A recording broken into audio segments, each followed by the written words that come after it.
Gente, boa noite mais uma vez, saudação de paz a todo mundo. Como é bom estarmos juntos em mais um domingo, para ouvirmos a palavra, para cultuarmos o nosso Deus. Você está feliz, irmão? Está feliz nessa noite? Amém? Bom, graças a Deus. Se você nos visita nessa noite, seja bem-vindo, sinta-se bem no nosso meio. Se você vai ouvir essa mensagem via Spotify, via YouTube, que o Senhor possa atingir você, atingir o seu coração. Amém? Eu quero convidar a todos ao Salmo 42, por favor, Salmo 42. Abra comigo a sua Bíblia no Saltério, Salmo de número 42. Só relembrando, nós estamos numa série de mensagens chamada Cânticos da Alma, onde nós estamos examinando o livro dos Salmos. Nós temos nos debruçado sobre este livro tão maravilhoso, tão poético, tão atemporal. Temos visto aqui que o motivo desse livro ser tão popular, seja dentro do judaísmo ou no cristianismo, é justamente porque os salmos, eles são mais do que canções. Os salmos são, na verdade, o derramar da alma humana na presença de Deus. E o Salmo 42, que nós vamos meditar nessa noite, é justamente isso. É uma alma aflita, é uma alma angustiada, se colocando diante do seu Deus. E à luz desse salmo, eu quero pensar com você hoje sobre como lidar com as angústias da vida, como lidar com momentos de melancolia, de tristeza, que em certas estações da vida nós somos acometidos, como continuar perseverando, como continuar servindo a Deus, acreditando em Deus, quando nós somos assaltados pelo sofrimento, pela angústia, pelo abatimento. E antes de mais nada, eu acho importante falar isso, irmãos. A minha intenção não é oferecer aqui soluções simples para questões complexas, mas trabalhar aqui nessa noite a teologia das emoções a partir da experiência do salmista e a partir daquilo que as Escrituras nos mostram sobre este tema. Sem respostas fáceis, mas seguindo o que as Escrituras nos apontam. Amém? Vamos ao texto, Salmo 42. Quem achou, diz glória a Deus. Tá bom, só para vocês que estão aí. Vamos lá então, diz assim: assim como a corça suspira pelas correntes das águas, assim por ti, ó Deus, suspira a minha alma. A minha alma tem sede de Deus, do Deus vivo. Quando irei e me apresentarei diante da face de Deus? As minhas lágrimas têm sido o meu alimento dia e noite, enquanto me dizem continuamente: e o seu Deus, onde está? Lembro-me dessas coisas, e dentro de mim se derrama a minha alma, de como eu passeava com a multidão de povo e os guiava em procissão à casa de Deus, entre gritos de alegria e louvor, multidão em festa. Por que você está abatida, ó minha alma? Por que se perturbas dentro de mim? Espere em Deus, pois ainda o louvarei. A Ele, o meu auxílio e Deus meu.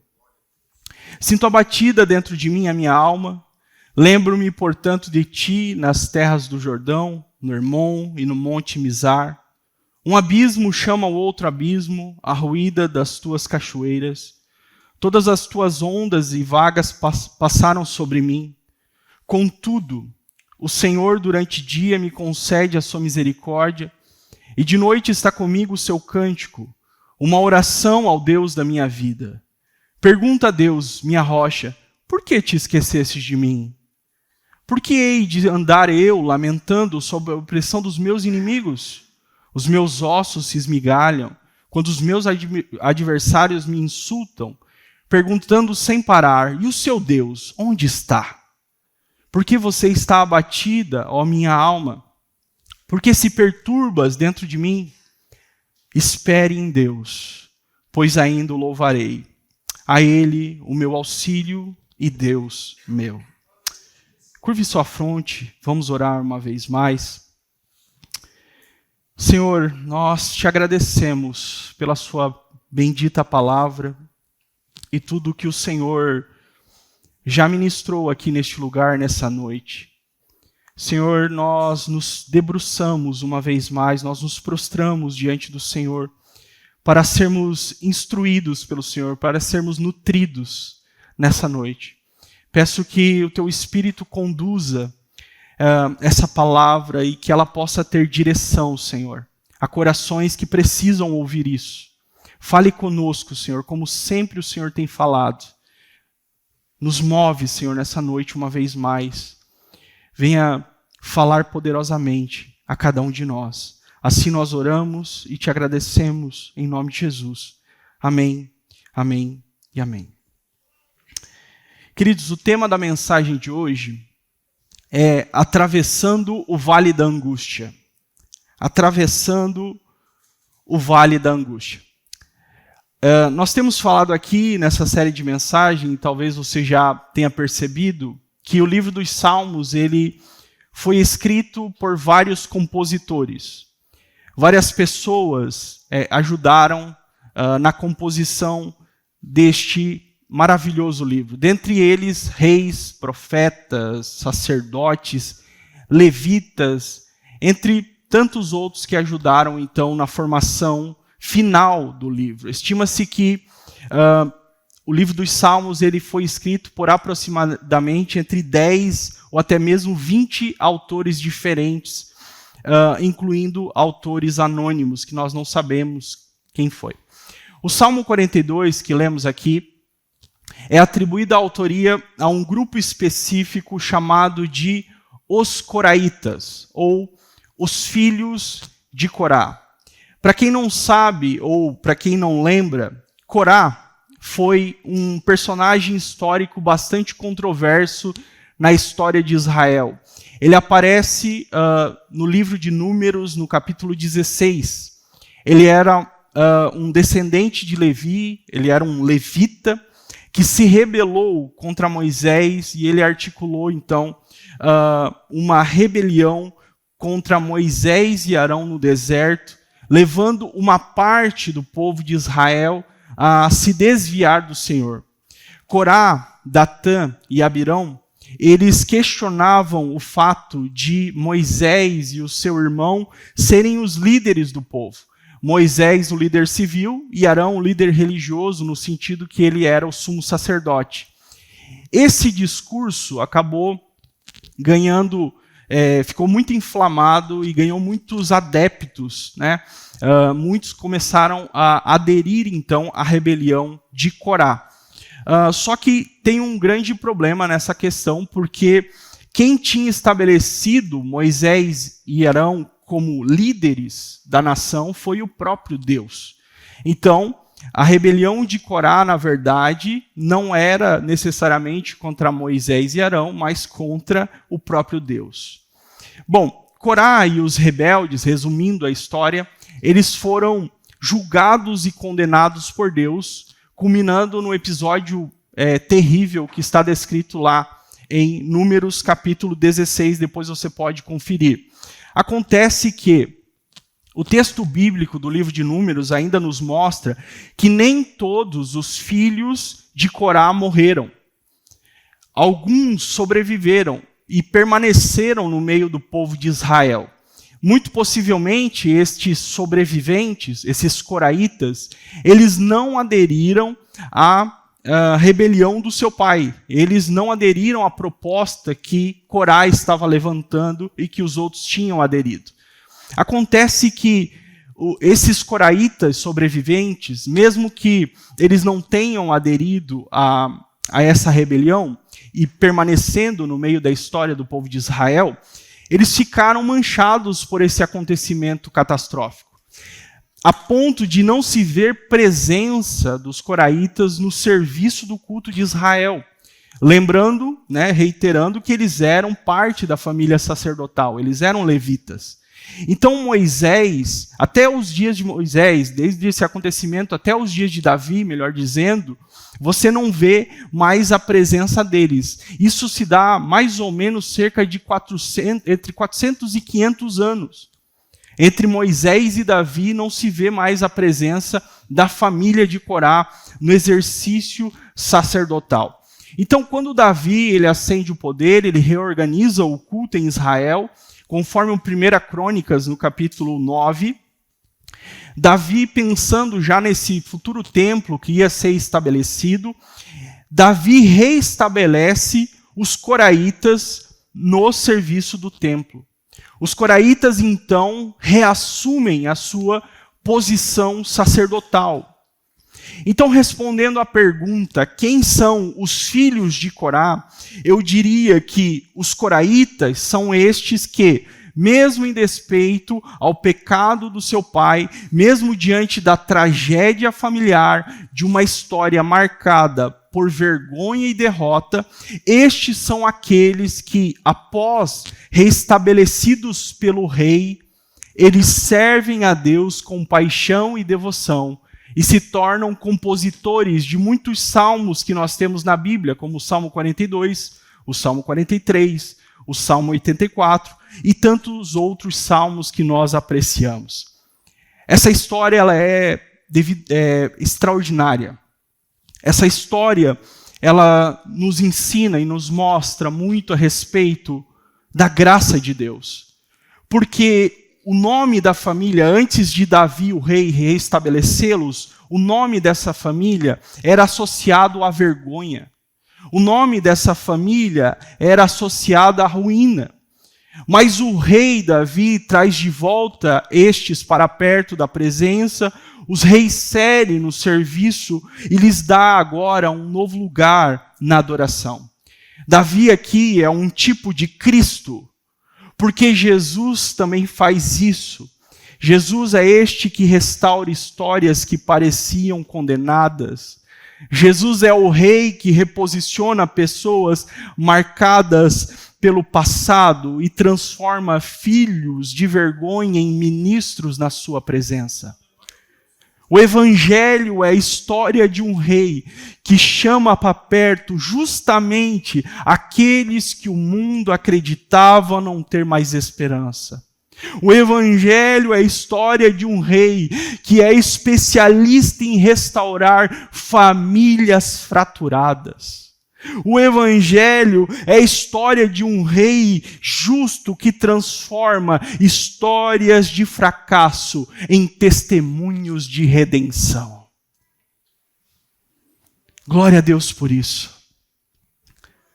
Glória a Deus por isso, por esse Deus que restaura histórias. E é por isso que nós estamos aqui. Porque o Senhor nos encontrou. E o Senhor nos restaurou. Agora falando, meus irmãos, especificamente do texto que nós lemos, ao ler este salmo, nós nos deparamos com um homem que está enfrentando ou passando por um momento de extrema angústia. E a forma como este salmista lida com tudo isso, com os acontecimentos terríveis que lhe cercam, e com os sentimentos que lhe assombram, a forma como ele lida com tudo isso nos aponta um caminho, uma direção. Por isso eu quero, com a ajuda do Espírito Santo, compartilhar com vocês nessa noite o caminho que o salmista trilha aqui neste vale da angústia. Por isso, antes de descompactarmos o texto, eu quero começar com a definição etimológica da palavra angústia. Porque é exatamente isso que ele está enfrentando, que o salmista está passando. De novo, o salmista está atravessando o vale da angústia. Segundo o dicionário Aurélio, nós temos aqui alguns sinônimos da palavra angústia. Aflição, agonia, aperto, apertura, martírio, tormenta, tribulação.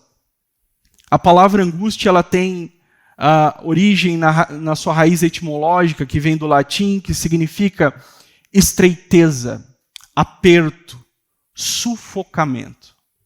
Ou seja, angústia é quando a nossa alma está sendo sufocada, ou quando a nossa alma está sendo apertada. Nós, seres humanos, passamos por angústias pelo simples fato de sermos humanos.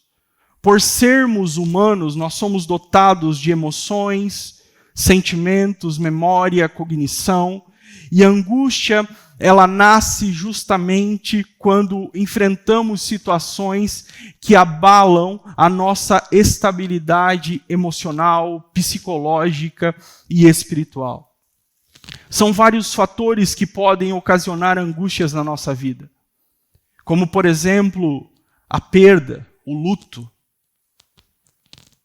Como traumas, tragédias, abandono, transtornos. E tantas coisas, a gente poderia elencar aqui, tantos exemplos de situações que podem nos levar à situação de angústia, ao sentimento de angústia. O próprio Jesus, ele vai ser tomado por angústia. Nós gostamos da formulação cristológica, Jesus é 100% homem, 100% Deus, nós sabemos isso de cor. E na dimensão humana, na sua dimensão humana, Jesus passou por momentos de extrema angústia, a ponto de estar no Getsêmani com os seus amigos, e Lucas revela que ele estava suando sangue de tão angustiado que ele estava. Ele olha para o lado e no momento de maior dor da sua vida, de maior aflição emocional da sua vida, ele não encontra um amigo para orar com ele naquele momento. Jesus se sentiu abandonado e ele diz: eu estou angustiado até a morte. Olha que forte isso, irmãos. Eu estou angustiado até a morte. O apóstolo Paulo, quando escreve, ele está preso e ele escreve a Timóteo a sua segunda epístola, Paulo também relata um sentimento de angústia porque todos lhe abandonaram. Eu poderia citar aqui, entre vários exemplos de heróis da fé que em algum momento, em alguma medida, foram tomados por angústia ou passaram pelo vale da angústia, como Elias, que pediu a própria morte, Jeremias, Davi, entre outros. Mas o fato é, meus irmãos, que nós, seres humanos, passamos por angústias.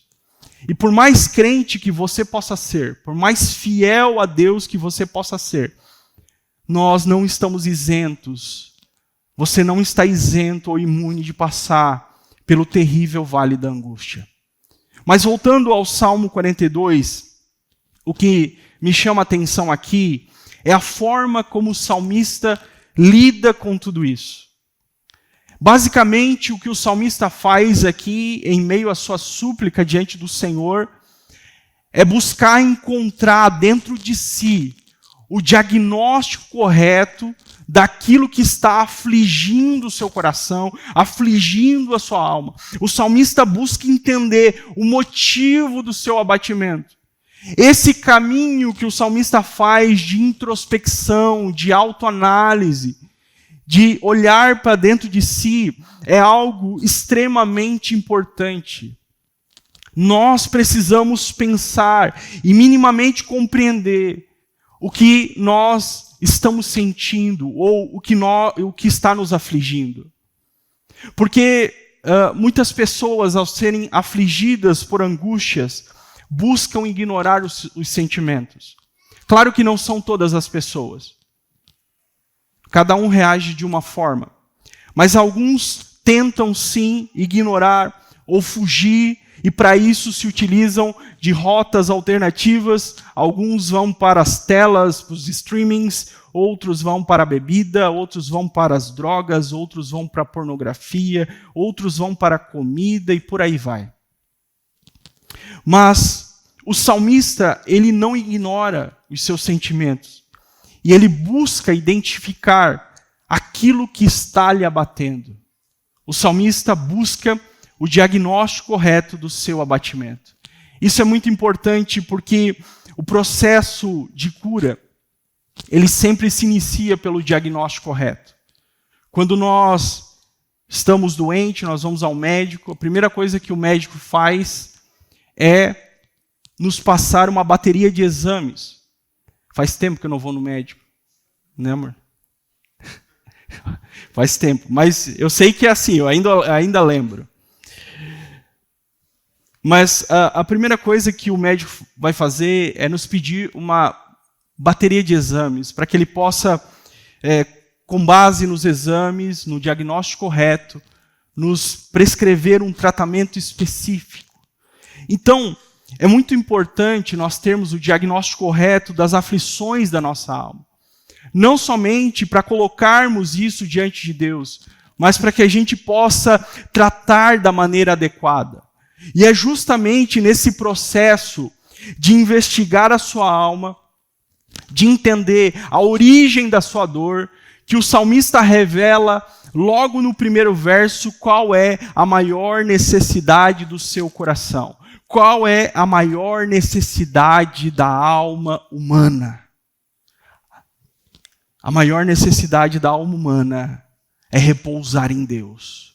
Por isso ele diz: assim como a corça suspira pelas correntes das águas, assim por ti, ó Deus, suspira a minha alma. A alma do salmista clama por Deus, suspira pelo Senhor, anela pelo Senhor. Ele chega a se comparar como uma corça sedenta que busca desesperadamente por correntes das águas. Para nós entendermos essa metáfora que o salmista está dizendo aqui, só para você entender, a corça é um animal que não é comum na fauna brasileira, mas está presente nas regiões do Oriente, da Ásia, da Europa. A corça é uma espécie de cervo, e também em outras traduções, talvez você tenha alguma tradução aí que está escrito corso.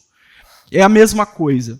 Então, esse animal ele tem algumas peculiaridades interessantes, preste atenção.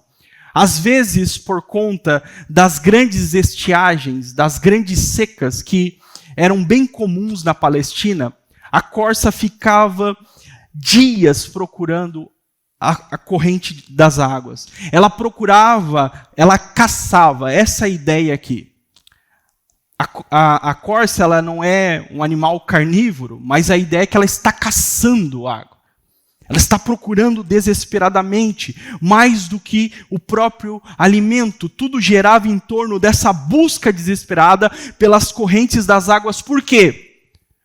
Porque a corça, para ela, a necessidade dela encontrar águas é uma questão de vida ou morte, uma questão de sobrevivência. Porque a corça aqui, não somente pela questão fisiológica, mas quando ela ficava muito tempo sem água, ela começava a exalar um odor terrível e ela se tornava, então, uma presa fácil para os seus predadores. Ela se tornava facilmente localizável. Então ela precisava, ou ela precisa desesperadamente das correntes das águas para matar a sua sede e para se limpar. Ou seja, a corrente das águas para a corça é uma questão de vida ou morte. É uma questão de sobrevivência. Repare que a ênfase do verso 1 está no suspira. Em outras versões vai estar anseia, ou até mesmo brama. O texto aqui aponta para esse desespero da corça pela corrente das águas. Esse mesmo desespero, meus irmãos, está dentro do salmista. Essa é a comparação. Esse mesmo desespero está dentro dele. É um santo desespero. Ele entende que a presença de Deus para ele, para o salmista, é uma questão de vida ou morte. É uma questão de sobrevivência. Existe um desespero na alma do salmista por Deus. Sabe, queridos, eu penso que o Espírito de Deus nos chama nessa noite para essa realidade. O Espírito de Deus nos convida nessa noite a atentarmos para essa questão. Nós precisamos pedir para que o Espírito Santo gere em nosso coração este santo desespero. Porque às vezes nós vamos trilhando a jornada e vamos aos poucos sendo soterrados pelas atividades do dia a dia, pelos compromissos, pelas nossas agendas, e às vezes nós vamos perdendo o santo desespero. O santo desespero de estar na presença de Deus, o santo desespero de buscar até encontrar, o santo desespero de ler a palavra, de meditar nela, o santo desespero. E eu penso que esse talvez seja um dos grandes pecados da nossa geração. Temos perdido o santo desespero. Enquanto eu meditava nessa palavra durante essa semana, o Espírito de Deus me atingiu com essa pergunta: onde está o seu santo desespero? Onde está o seu santo desespero? Aquele desespero que você tinha quando se converteu. Aquele desespero da sua alma por Deus. Tem um hino antigo que diz mais ou menos isso. Eu quero me desesperar outra vez. Eu quero me desesperar outra vez. Entenda, irmão? Não é um desespero por algo material. Não é um desespero por trivialidades deste mundo. É um desespero por Deus. É um desespero pelo Senhor. O Senhor nos chama nessa noite, irmãos. Na sequência, no verso 2, ele diz: a minha alma tem sede de Deus, do Deus vivo. Quando irei e me apresentarei diante da face de Deus? Isso aqui é algo muito interessante. A construção desse texto é algo extremamente maravilhoso. A expressão que o salmista usa aqui para a alma em hebraico é nefesh. Inclusive, nós vamos ter curso de hebraico aqui na nossa comunidade. Acho que eu estou dando spoiler, depois você ia falar, né? Vocês vão ter curso de hebraico aqui, irmão. Preparem os vossos corações. Mas a palavra que ele usa aqui é nefesh. E nefesh pode ser traduzido também por garganta. O autor está fazendo um jogo de palavras. A sua garganta, ela está seca. A sua garganta, ela está sedenta.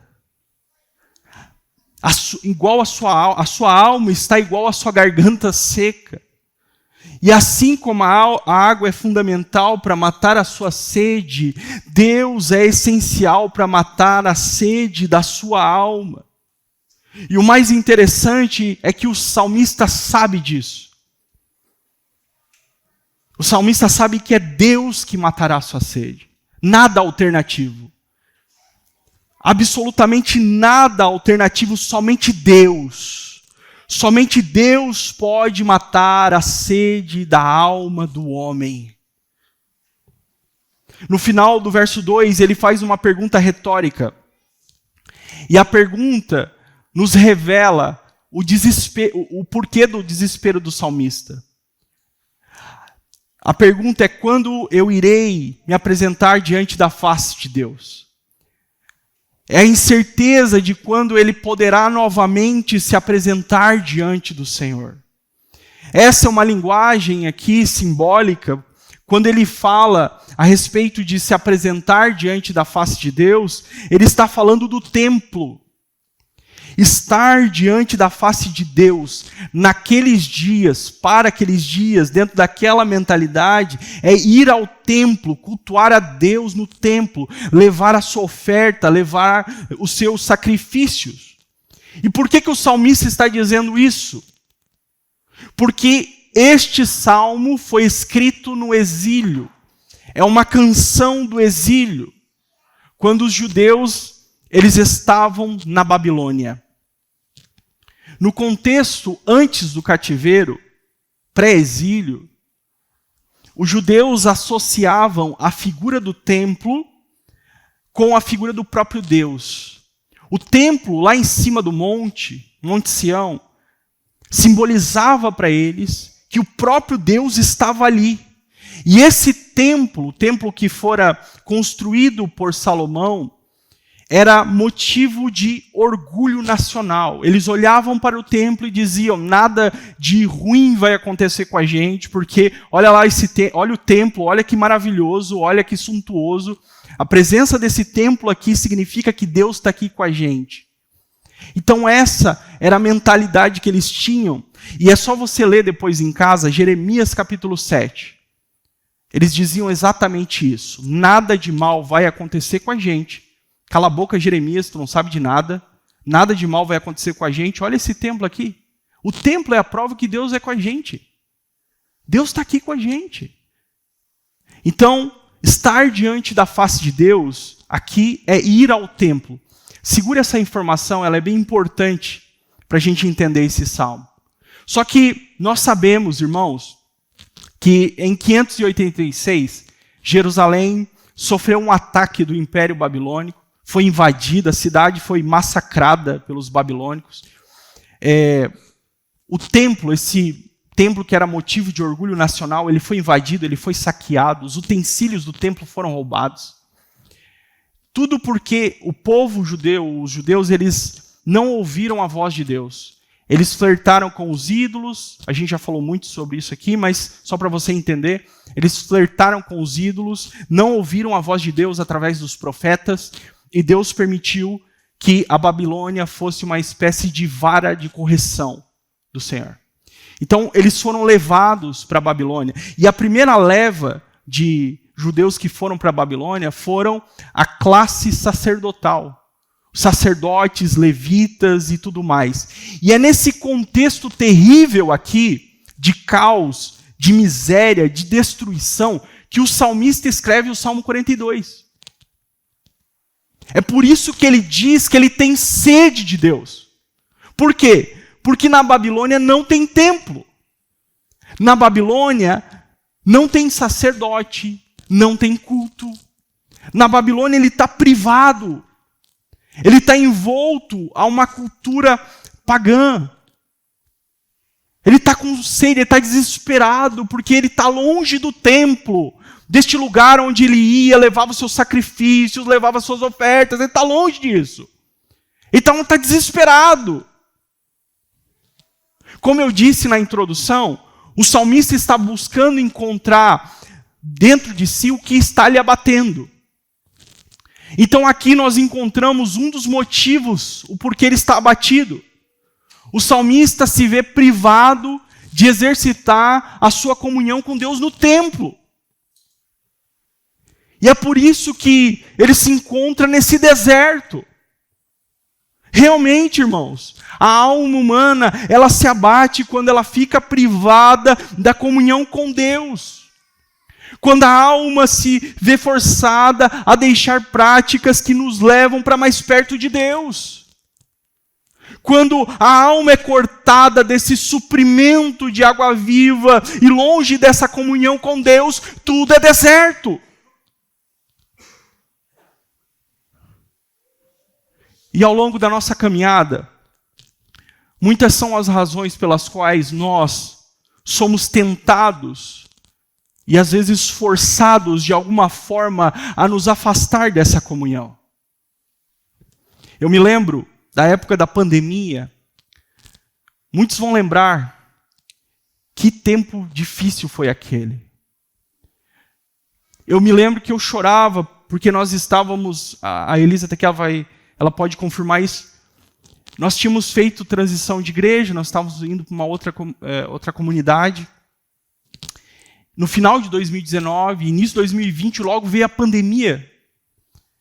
E aí, nós fomos privados de poder congregar naquele momento. Foi algo horrível. E eu lembro que eu chorava. Eu chorava porque eu sentia falta de estar nos cultos. Eu sentia falta de estar com os irmãos. Eu sentia falta de pertencer a uma comunidade de fé. E eu lembro que muitos crentes ficaram assim também. Eu lembro que alguns adoeceram por essa impossibilidade. Foi um tempo horrível, foi um tempo difícil. Então aqui, o salmista está privado da sua comunhão, de exercitar a sua espiritualidade no templo. E agora, trazendo para a nossa realidade uma aplicação, eu penso que a primeira coisa que você precisa observar no seu estado de abatimento é: existe algo privando a minha comunhão com Deus? O que tem impedido a minha alma de estar com Deus? Escute, eu não quero de nenhuma forma ignorar todos os fatores que podem influenciar para que a sua alma esteja abatida. Mas o fato é que sempre a nossa alma, sempre que nós nos afastamos de Deus, a nossa alma sente sede. Ela tem sede de Deus. Privada da comunhão com Deus, longe da face de Deus, tudo é deserto. Então faça essa pergunta a si mesmo nessa noite: existe algo privando a minha comunhão com Deus? Existe algo privando a minha comunhão com Deus? Faça essa pergunta ao seu coração, à sua alma nessa noite. Na sequência, no verso 3, esse verso ele é chave e ele comprova o estado emocional do salmista. Ele diz assim: as minhas lágrimas têm sido o meu alimento dia e noite, enquanto me dizem continuamente: o teu Deus, onde está? Perceba o estado de abatimento do salmista aqui. Abatimento emocional, psicológico, a ponto de nem querer se alimentar. Na verdade, o seu alimento são suas lágrimas. O salmista está no quarto escuro da existência. Ele não tem fome, ele não tem ânimo, ele não tem energia, ele não tem vigor, ele não tem disposição nem para se alimentar. Você já se sentiu assim? Vontade de ficar enclausurado, vontade de ficar deitado, não querer se levantar. O abatimento é tanto que você não tem forças nem para fazer as coisas mais básicas, as coisas mais simples da vida, como comer, tomar banho, escovar os dentes. O fator que está levando este abatimento, além de ele está sendo privado de cultuar no templo, ele vai dizer na sequência: porque me questionam o tempo todo, onde está o teu Deus? Onde está o teu Deus? Além de privado da comunhão, o segundo motivo do abatimento dele, que nós encontramos aqui, ele está sendo atacado por sua fé. A sua fé está sendo atacada. Ele não tem forças nem para reagir. Ele não tem força para reagir.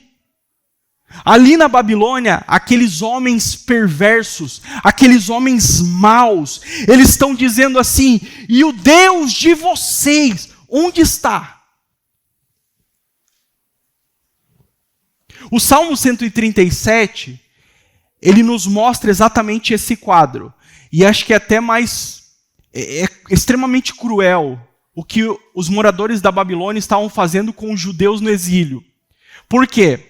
O Salmo 37 fala isso. Eles começam a dizer assim: ei, toca aquela música que vocês cantavam lá em Jerusalém. Toca aquele salmo que vocês cantavam lá, é tão bonito. Aquele louvor. Toca aquela música lá que vocês cantavam com tanta alegria. Mas eles não falavam isso num aspecto positivo. Eles queriam humilhar os judeus. Cantem agora. Ali na Babilônia, eles estavam sendo esmagados. Então imagina, você passou por um trauma, por uma tragédia, aí vem um enviado de Satanás que fica questionando a sua fé, dizendo: nós entramos lá em Jerusalém, nós destruímos tudo, nós arrastamos você para cá, roubamos o templo de vocês. Vocês não diziam que o Deus de vocês era o único Deus? Vocês não diziam que o Deus de vocês era o Criador dos céus e da terra e todos os outros deuses não existiam perto do Deus de vocês? Então, Nós entramos lá, fizemos o que nós queríamos e vocês estão humilhados. Como pode esse Deus dizer que é bom e vocês estão aí nessa situação? Como pode esse Deus aí, vocês dizerem que ele é bom e vocês passarem tudo isso? Os judeus, eles estavam sendo ridicularizados por aquilo que eles acreditavam e pela tragédia que eles viveram. Na verdade, a tragédia que eles viveram se tornou motivo de piada na boca dos babilônicos. E sabe o que é curioso e que esse salmo nos mostra? O salmista não tem forças. Ele está sem forças. Sem forças para reagir. Por isso, este salmo, meus irmãos, é um cântico que tem muitas perguntas. Pode observar depois. Tem muitas perguntas. Por quê? Por quê? Como? Quando? Mas o que me chama a atenção é que, mesmo sendo ridicularizados, sem templo, longe da sua terra, destruídos moralmente, emocionalmente, o salmista permanece crendo. Ele tem a convicção que mesmo sem templo, mesmo sem sacrifícios diários, mesmo ele passando por humilhações por causa da sua fé, ele continua crendo que o Senhor é o mesmo. Que o Senhor está no controle de todas as coisas, mesmo ele sem respostas, mesmo ele não tendo as respostas que ele gostaria de ter.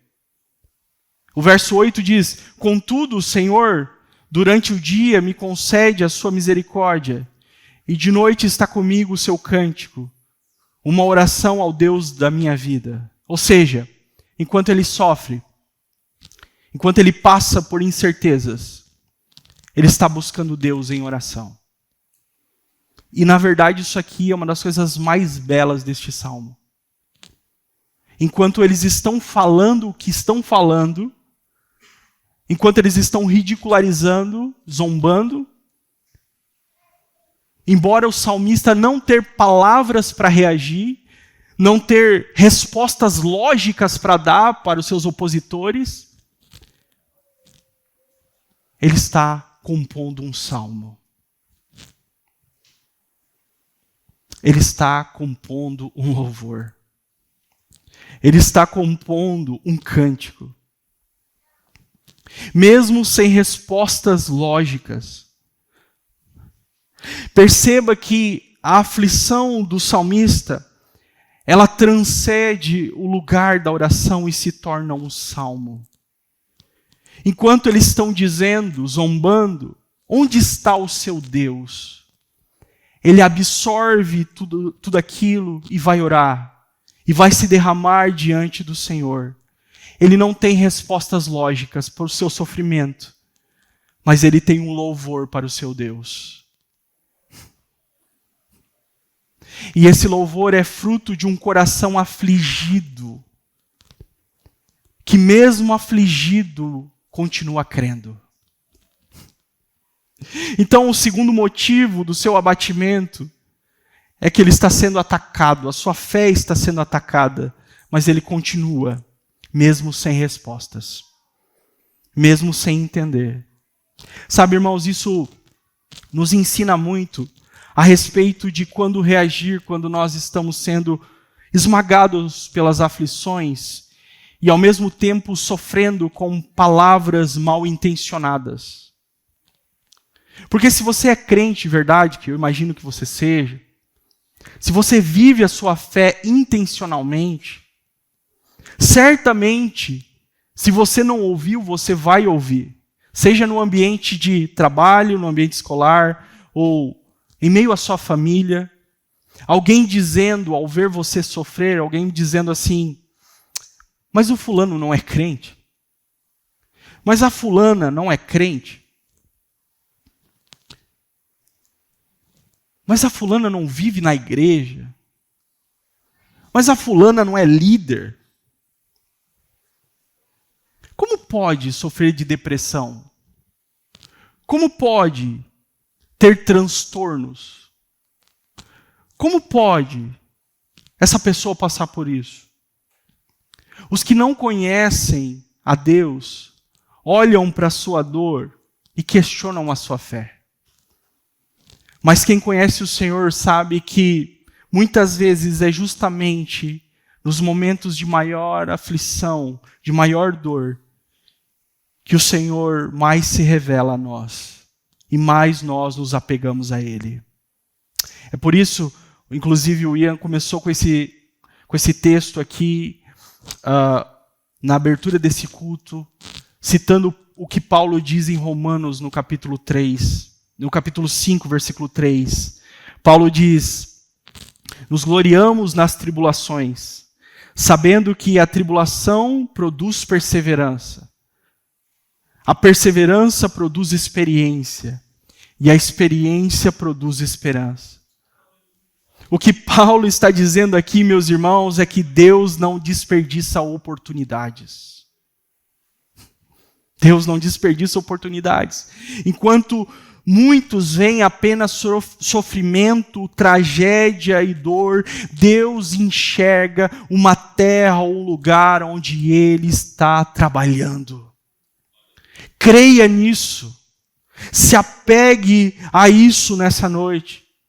Independente do que estão dizendo, independente do que estão falando, se agarre a essa verdade nessa noite.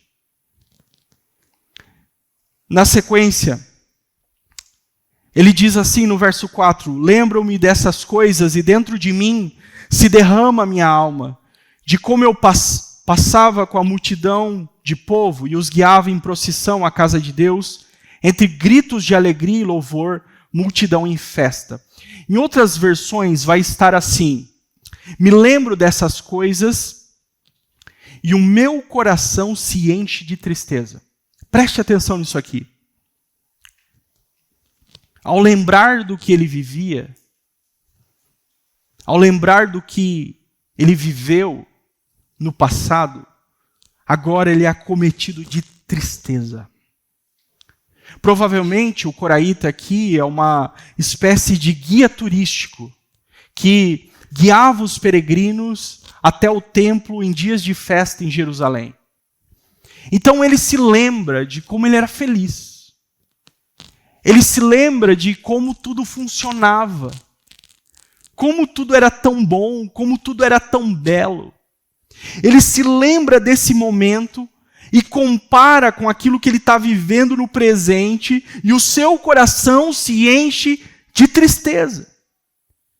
Talvez por algum momento lhe abateu, ao lembrar do passado, lhe abateu um sentimento de desesperança, do tipo assim: nunca mais eu vou ser feliz como um dia eu fui.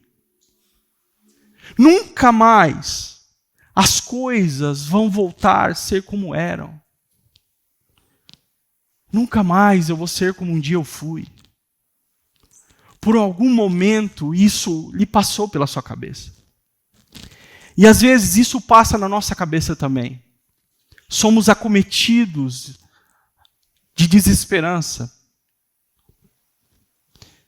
Principalmente se nós tivemos um passado glorioso, um passado de experiências grandiosas na presença de Deus.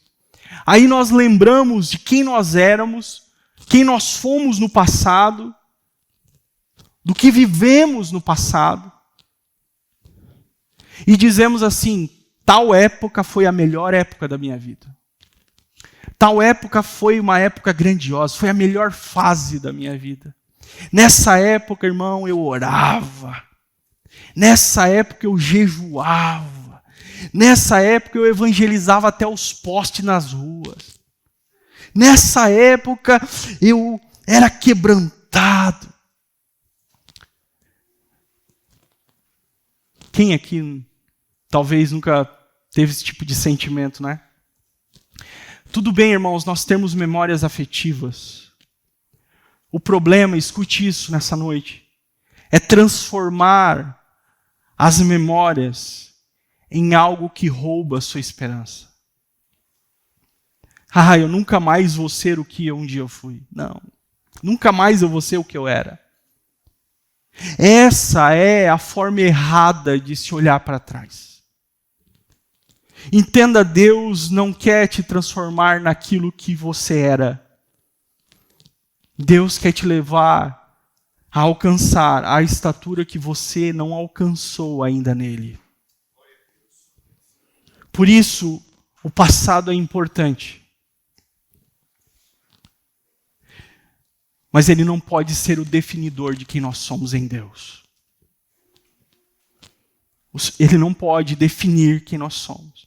Se você teve um passado glorioso na presença de Deus, e hoje você olha para trás e é tomado de tristeza, porque hoje você não consegue ser mais o que um dia você foi, entenda uma coisa: você está olhando errado para o passado.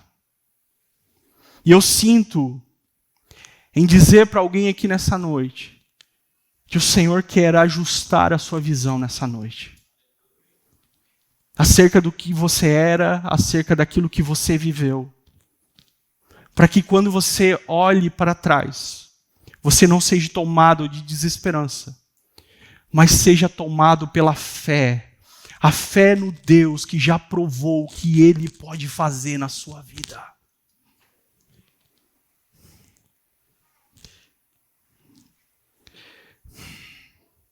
Na sequência, no verso 5, o verso 5 e o verso 11, eles são exatamente iguais porque eles são o refrão deste louvor, deste salmo. Então nós vamos deixar ele para o final como conclusão, ok? No verso 6 e 8, ele diz assim: sinto abatida dentro de mim a minha alma, lembro-me, portanto, de ti nas terras do Jordão, no Hermon e no Monte Mizar. Um abismo chama outro abismo ao ruído das tuas cachoeiras. Todas as tuas ondas vagas passaram sobre mim. Mais uma vez o salmista fala do quanto a sua alma está abatida. E agora ele se utiliza da topografia da Palestina para exemplificar o sentimento de queda, de percalços e de problemas que vão acontecendo sucessivamente na sua vida. Alguns autores chamam esses versos aqui de a geografia do sofrimento. Preste atenção. A imagem de um abismo que chama outro abismo é usada para ilustrar alguém que escorregou em uma correnteza e está sendo levado cada vez mais para baixo, cada vez mais para baixo. Parece que o sofrimento do salmista não tem fim. É o sentimento que as coisas, ao invés de melhorar, sempre vão piorando. É um abismo chamando o outro. É uma queda chamando outra queda. É um sentimento de que as coisas só pioram. E é agora tomado por um pessimismo, onde qualquer probleminha já se transforma em um motivo para lágrimas. É aquele dia que você está todo atabalhoado, na correria, todo preocupado e cheio de tarefas, atribuições, e parece que nada dá certo, e de repente você vai chegar lá no seu carro e o seu carro está furado. O pneu do seu carro está furado. Ou você está juntando as moedas final do mês, contando os centavos, raspando a parede para fazer farofa.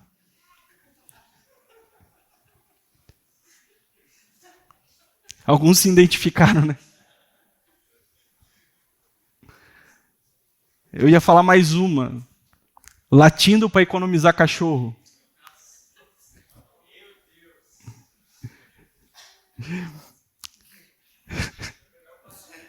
Vamos parar. Vamos parar. E aí, de repente, você está na economia, você está lutando no final do mês e funde o motor do carro. Alguns também se identificaram, eu já passei por isso também. Ou acaba o gás, está fritando o ovo, acaba o gás. Irmãos.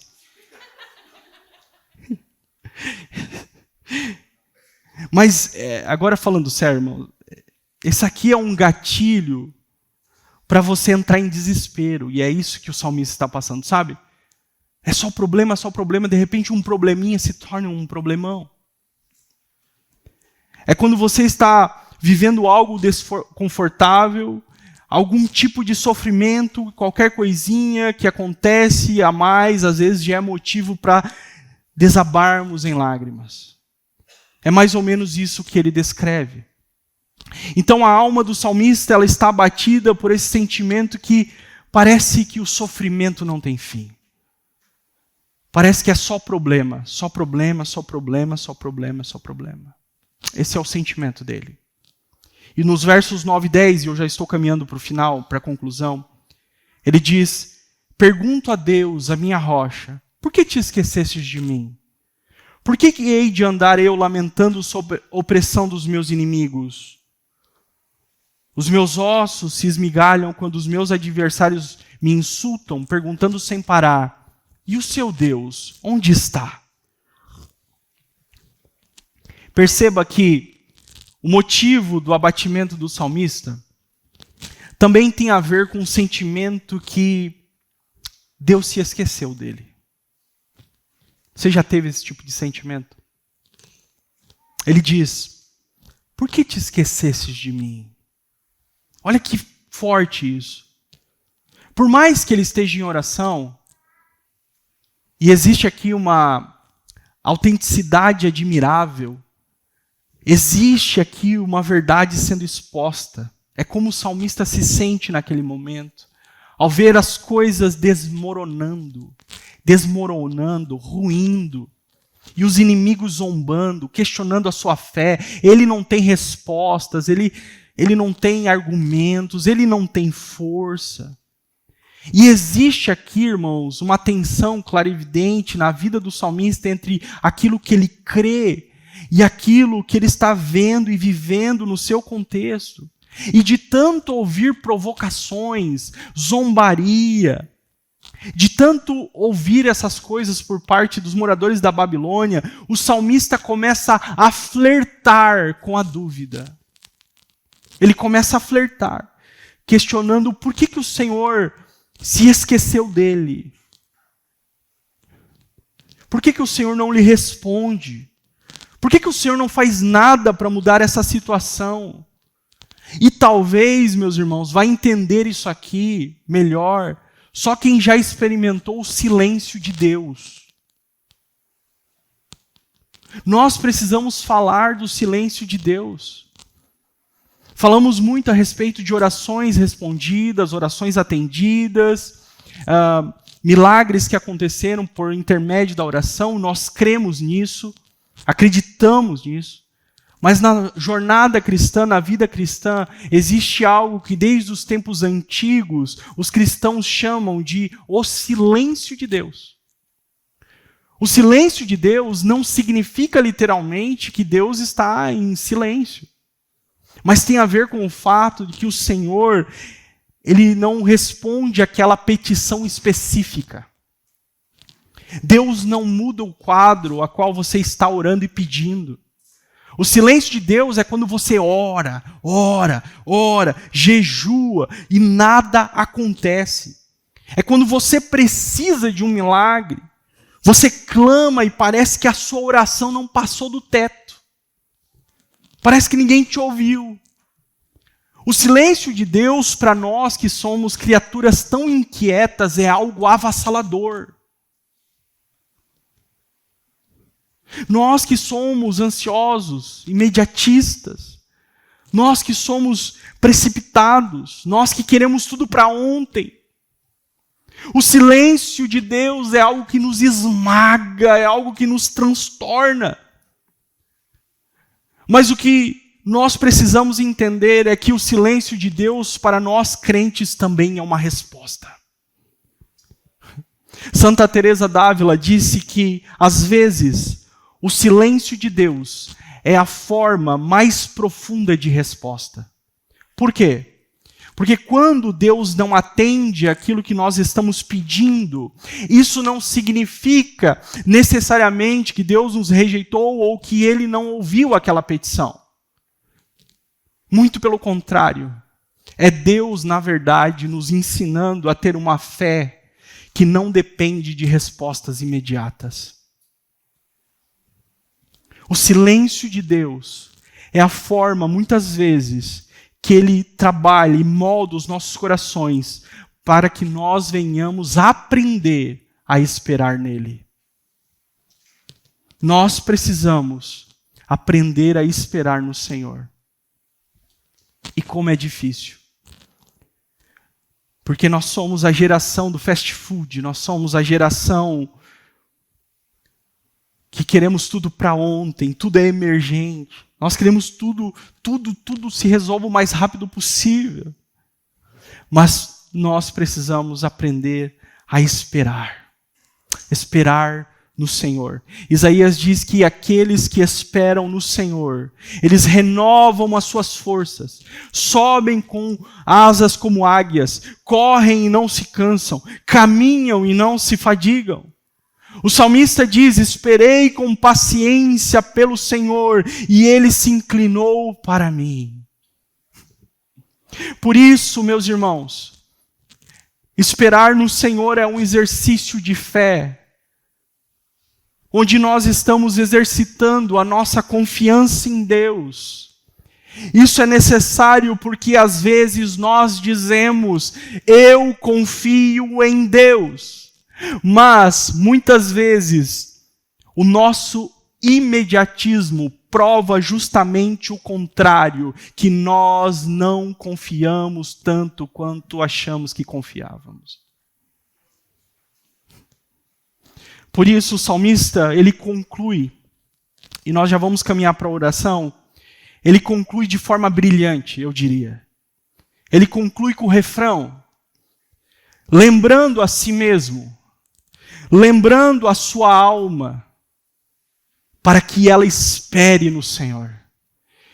Ele diz no verso 11, que também é o verso 5, porque você está abatido, ó minha alma, porque se perturba dentro de mim, espere em Deus, pois ainda o louvarei, a Ele o meu auxílio e Deus meu.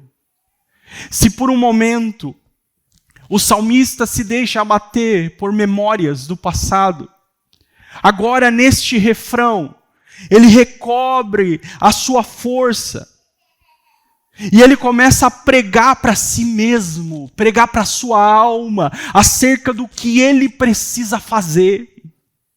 Tem dia, meu irmão, minha irmã, que você vai precisar pregar para si mesmo. Tem dia que você vai precisar pregar para a sua alma.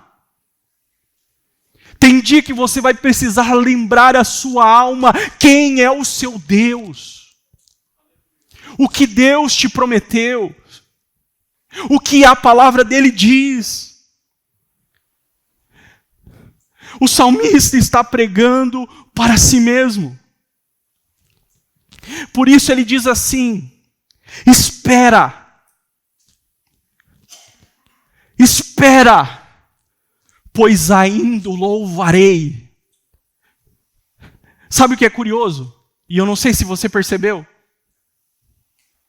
Isso aqui é um salmo. Ele está louvando. Por que ele está dizendo que ele ainda o louvará? Eu ainda o louvarei. Esse ainda o louvarei, ele está falando do templo. Ele está falando do templo de Jerusalém. Havia uma palavra profética de Jeremias para os exilados. Sabe qual é a palavra de Jeremias aos exilados? Era o seguinte: vocês vão para a Babilônia, vocês vão ficar lá, Deus vai estar com vocês.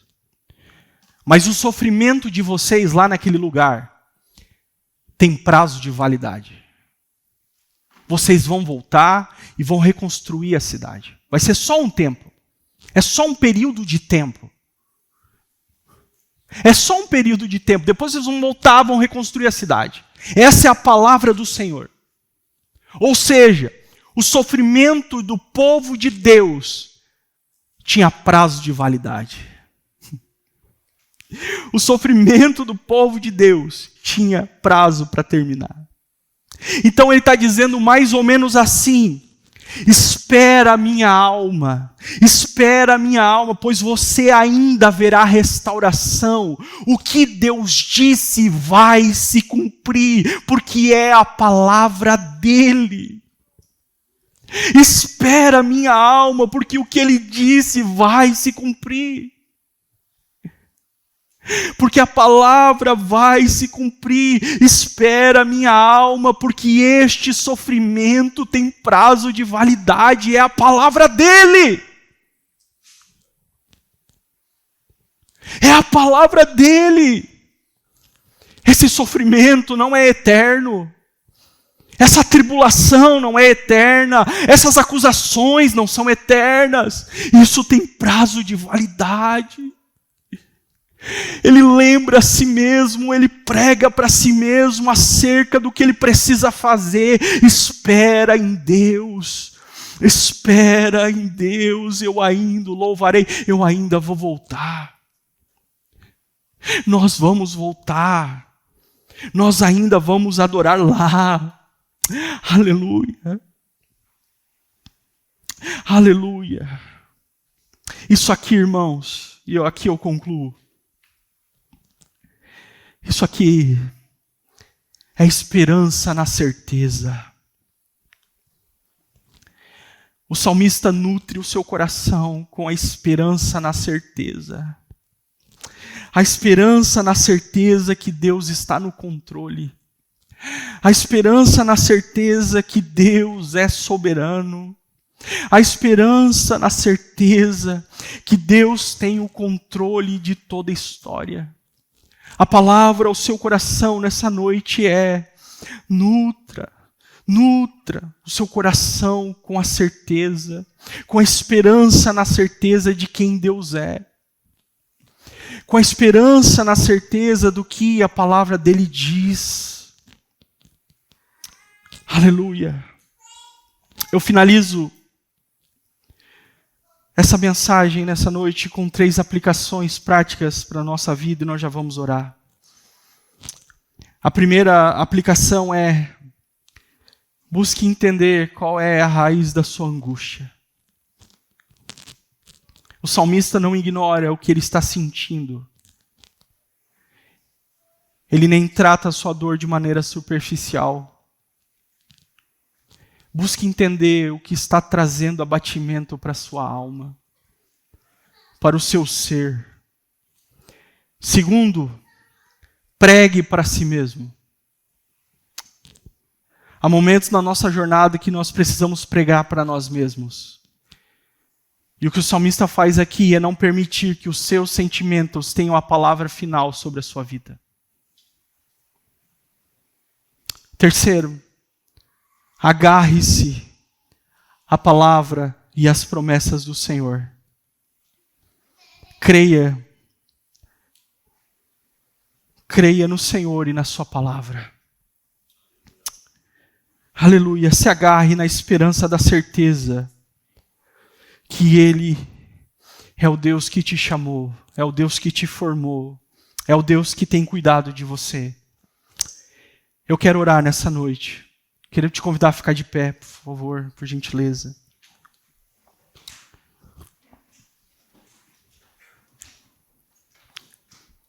Aleluia.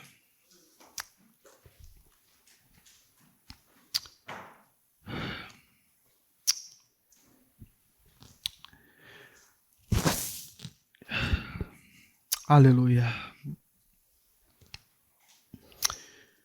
Aleluia, Santo Deus. Senhor nosso Deus.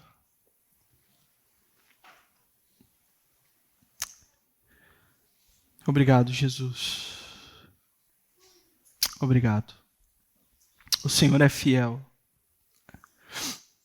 E a sua palavra não falha e não volta vazia. Senhor, eu, nesse momento, oro por alguém que talvez entrou aqui nessa noite, Senhor, com seu emocional em frangalhos, talvez. Eu oro por pessoas que estão sendo acometidas, Deus, por tristeza, por angústias, por sofrimento emocional, psicológico. Eu oro por pessoas que talvez, Senhor, não estão conseguindo dormir direito, Senhor. Não estão conseguindo se alimentar direito, Senhor.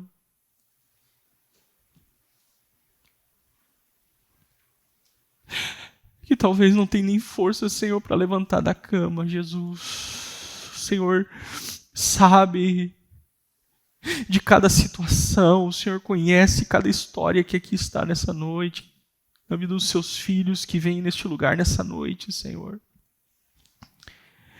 Eu oro, Senhor, por essa mãe que tem enfrentado, Senhor, os dilemas da vida, Senhor.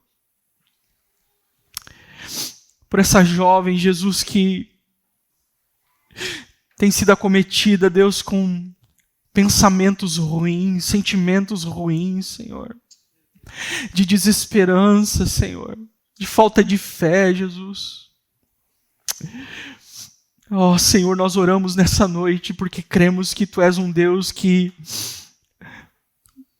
pode ir onde nenhum medicamento vai. O Senhor pode atingir, Senhor, onde nenhum instrumento humano pode chegar. O Senhor pode atingir no âmago, na alma, no íntimo do coração. Por isso, nessa noite, Senhor, eu oro para que aqueles que ouviram e acolheram essa palavra, Jesus, possam realmente, Jesus, serem transformados por ela. Senhor, realmente eu creio que nessa noite existem pessoas aqui que se encontram nesse quadro que foi descrito, talvez um quadro muito parecido com o quadro do salmista. Ó Espírito Santo, e nós sabemos que Tu és totalmente poderoso para ir de encontro a este coração. Por isso nós pedimos, nós rogamos agora. Traga, Senhor, a restauração para essa mente. Essa alma abatida, Senhor. Essa alma cansada, Senhor. Ah, Jesus, nós oramos por uma mudança, Senhor, de perspectiva. Nós oramos nessa noite por uma mudança de visão, Senhor. Pessoas que estão acorrentadas ao passado, olhando para trás e sentindo desesperançados, desesperançadas. Senhor, que nessa noite a Tua filha e o Teu filho, Senhor, possam ter uma mudança de visão, Senhor. Para que quando olharem para trás, possam enxergar o Senhor lá. O Senhor no passado lá, operando, fazendo. O mesmo Deus que operou no passado e pode fazer infinitamente mais no futuro e no presente, Senhor. Deus, em nome de Jesus, nós oramos por pessoas que têm enfrentado o transtorno, Senhor. Deus de Israel, nós confiamos em Ti, nós cremos, Senhor. Nós cremos em testemunhos neste lugar, Senhor.